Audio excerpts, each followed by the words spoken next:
welcome back to my channel. Today, we are coming in hot from the kitchen. My name is Megan, and this is my channel about wanting more in midlife. I am a coach for women also, helping them in their 40s, 50s, and beyond reach the goals and dreams that you want. So, well, if you found today's video, that means you either clicked on it from YouTube or you downloaded my free guide that also sent you a link to this video where we're going to talk about your passion and your purpose and how to find your purpose in midlife. So I decided today to film this from the kitchen because it was a rainy morning. It's not really rainy anymore. It's actually shaping up to be kind of a pretty day. And look, setting this up in the kitchen, it's a very different ballgame, but I know that you might not be interested in that if you don't make videos. But setting up the lighting, there's probably shadows. I'm still trying to figure all this out. So I decided today I was also going to make some pumpkin bread. And after setting all of this up in the kitchen, I was like, I don't know, that might be kind of hard. So I'll probably throw in some, like a little montage of me making pumpkin bread later. But like you can't even see the counter right now. So I'm not going to sit here and stir stuff when you can't even see it. So I got to figure all that out. Anyway, enough. Okay, so the first thing I want to say about finding your purpose or like trying to figure out what your passion is that you're not alone. I can tell you of the women that I've coached over the past 5 years in career coaching and just life coaching, that this is a very, very common thing for, I think, women of any age, and men too, of course, but I'm here to talk to the women. I think throughout our lives, we come back to this question a lot. And it happens at times when maybe, we're in the midst of some kind of change. Maybe we're craving something different, or just that overall kind of stuck, like you might think in your job, why am I doing this? We can find our purpose and our passions in definitely other places outside of work. I certainly hope so. But I will say, if you have this frustrating feeling of like, what's my purpose? First of all, it's okay.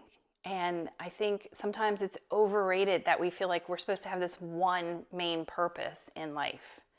I think our purpose can change over time and that we can have many purposes at one time. And it's not always tied to your career. So first, what I want to do is kind of break down the definitions of a purpose, a passion, and also of a calling, because sometimes you'll hear people say they had a calling to do a certain thing. And then at the end, I'm just going to give you a real quick step-by-step. I have, if you came here because of the guide, you have that guide you can print and go through these 7 areas of life to help you kind of get in the groove to figuring out your passion and your purpose in life. And if you found me on YouTube, then I'll also have the link in the show notes where you can download the guide. So either way, you're in the right place. All right, so I looked it up on my computer, just simple definitions of everything. All right, so first let's start with passion. So passion, an intense desire or enthusiasm for something, right? So, you might have a passion for gardening. You might have a passion for cooking. You might have a passion for some kind of art. Many, many, many different forms of passion. Okay, then we have purpose. So the basic definition of purpose in this context is the reason for which something is done or created or for which something exists. So, think about that. When you ask about like your purpose, it's like you're almost asking, why am I here? And that is huge. And I don't think that's like a single answer to that. And I think if you're continuously searching for why I'm here or what's the meaning of life kind of thing, you're going to miss the life part. You're going to like miss out on that. And I think it's more about like trying all the new things, all the different things, right? And maybe along the way, you kind of figure out what your thing is. So I think that's why purpose is such a huge, there's so much pressure in it, because think of it with that definition, the reason for which something is done or created, or for which something exists, that's a lot. That's really a lot. And I think we're putting a lot of pressure on ourselves to be like, oh, what's my purpose? Why am I here? Right? I think there's a lot of reasons why we're all here. And it doesn't boil down to one thing. So I think maybe sometimes we're kind of talking more about passion when we say that. And, because you want to have enjoyment in what you're doing, whether it's work or not. And I also think one thing when women come to me with this big question, part of it is sparked by a lot of times their careers and feeling like they don't fit in where they are anymore, and that they don't really enjoy it. They don't have a passion for it. They want to do something else.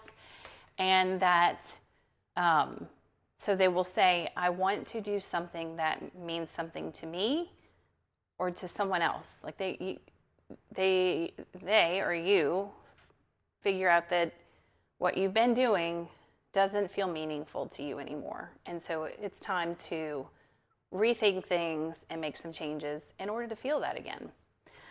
Okay, and then I wanted to touch on a calling, which this isn't really so much about that, but I think it kind of plays in to this this overall sense of this big thing, right? So a calling, when it comes to this, is a strong urge toward a particular way of life or career, okay? And I will say my only, when I became a nurse, that was the only way I could describe it, was I felt called to do it. Like, not necessarily by like some higher power, but it was more like I just couldn't stop thinking about it, and something was calling me, was pulling me and saying, you need to do this.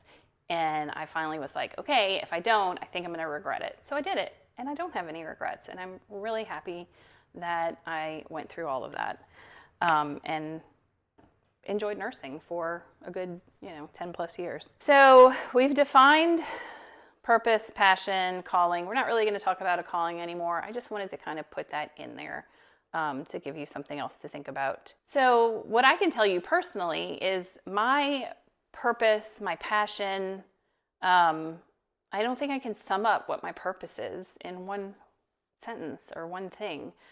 I know I'm passionate about many things. I think that one of my purposes in life was to raise my children and to be a good mother, and I continue to do that on a daily basis. I think that I am passionate. I know I'm passionate about teaching, about helping other people improve their lives, and helping other people go for their goals and their dreams. And I think that is clear in what I have done throughout my life with teaching and then nursing and now coaching and career coaching and life coaching and helping other women achieve what they want. So I think that there is a passion there for me to help others improve their lives. Like if I think about doing a job where maybe I'm just behind a computer and not really interacting or feeling like I'm helping anybody, then I would not last long in that, because it wouldn't be fun. I don't care how much money you paid me. I would probably get bored really fast and feel like it just was like meaningless work, even though for someone else, they could love it and it could be the best job for them. Okay. So I told you I would go through kind of like what I do with some of my clients. It's actually some, isn't it? It's all. I will tell any client that starts with me, the first thing, like, your coaching is going to look different from other people because it's all based on your needs. It's tailored to you. But we will all start in the same place, which is this exercise that I'm going to walk you through. And I'm going to do it really kind of briefly. You can print out the workbook that goes with it. I really recommend that, because writing this is the most helpful thing. And you can always go back and add more to it. I think a lot of times, okay, so let me get to what it is first. So basically it's, kind of going through how you want your life to look. And you can pick a time frame. I try to push people for 5, maybe 10 years if they can. Sometimes people are like, I don't even know what I want tomorrow. So 5 years or 10 years might be hard. So then I'm like, okay, just where would you like to be in a year from now?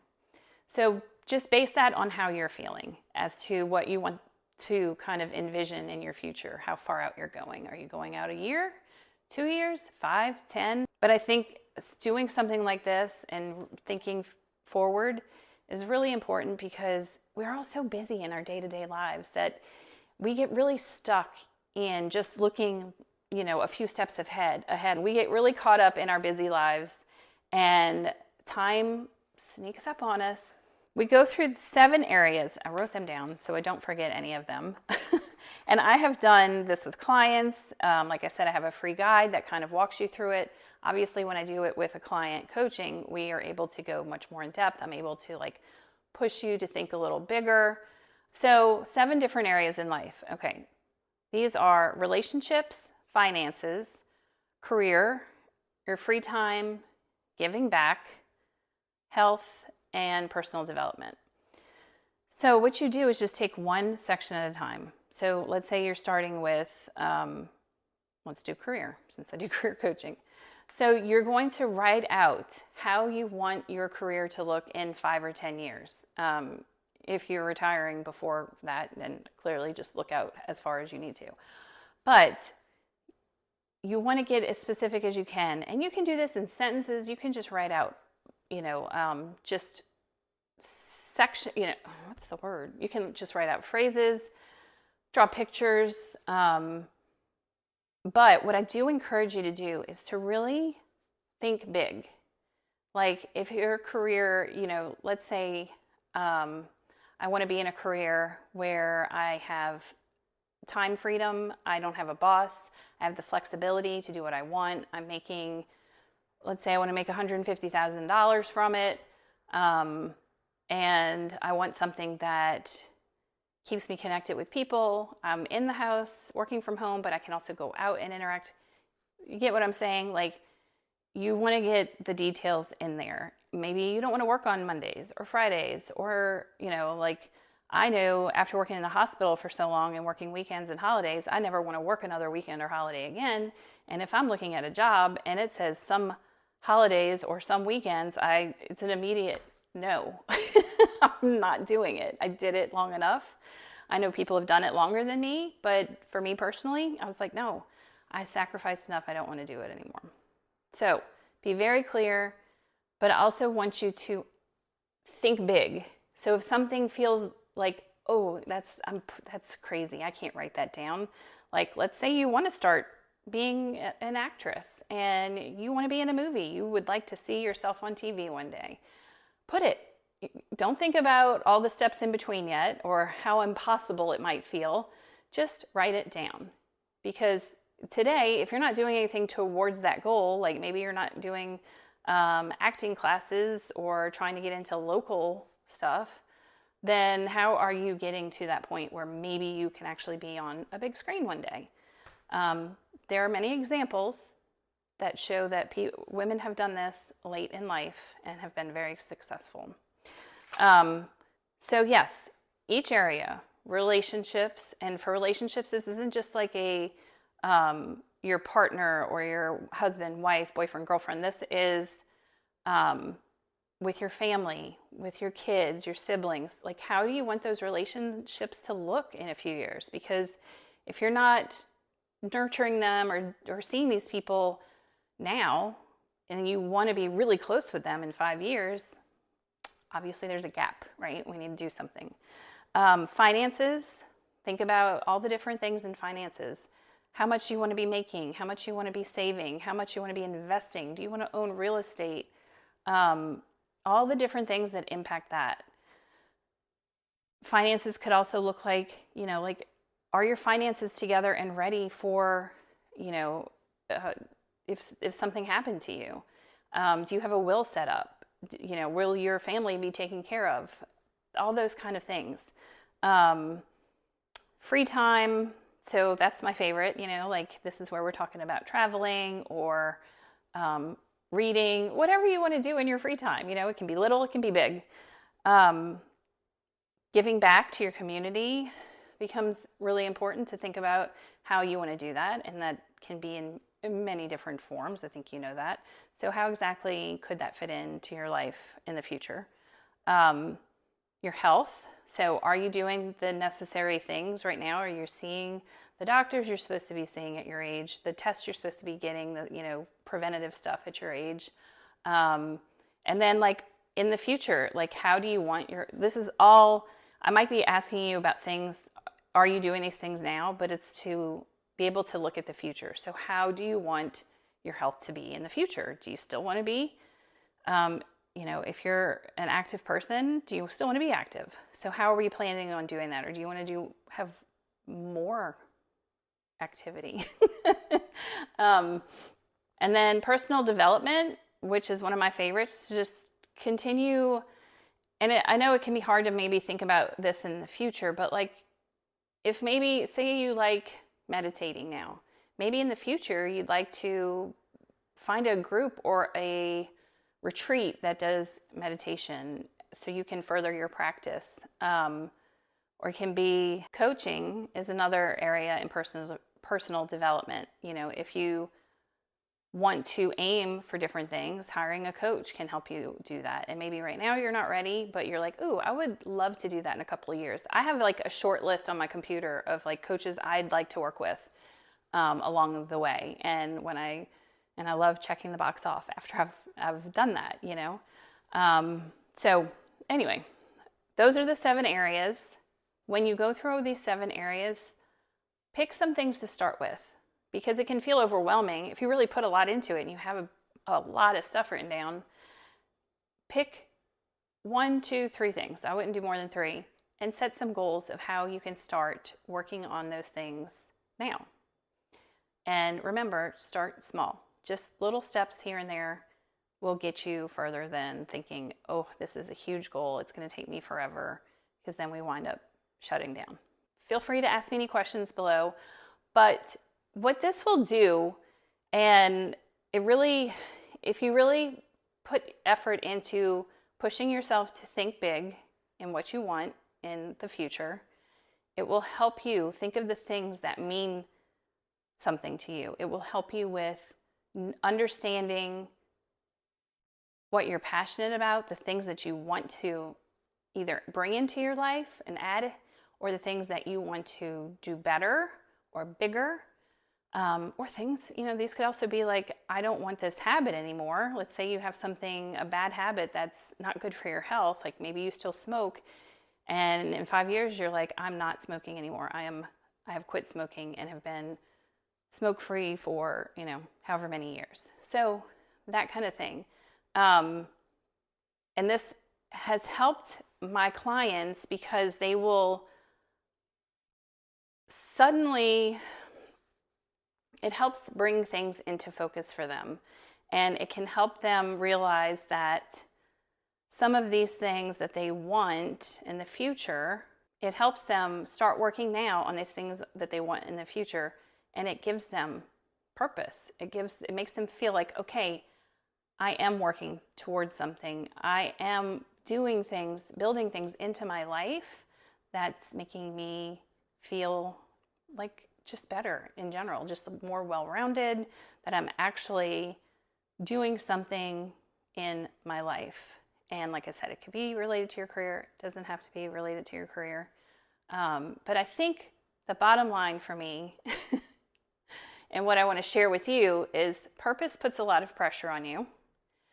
And yes, we can all have a purpose, but also I think it's more about finding what we're passionate about, things that excite us, so that we are bringing those things into our life in all of these different ways, more often than not. So I hope that helped. Don't forget to subscribe to the channel, but also in the show notes, there's the guide that you can download as well. That will help you with this. I will see you next week. Bye. It's time for pumpkin bread. Enjoy this little montage, if you will.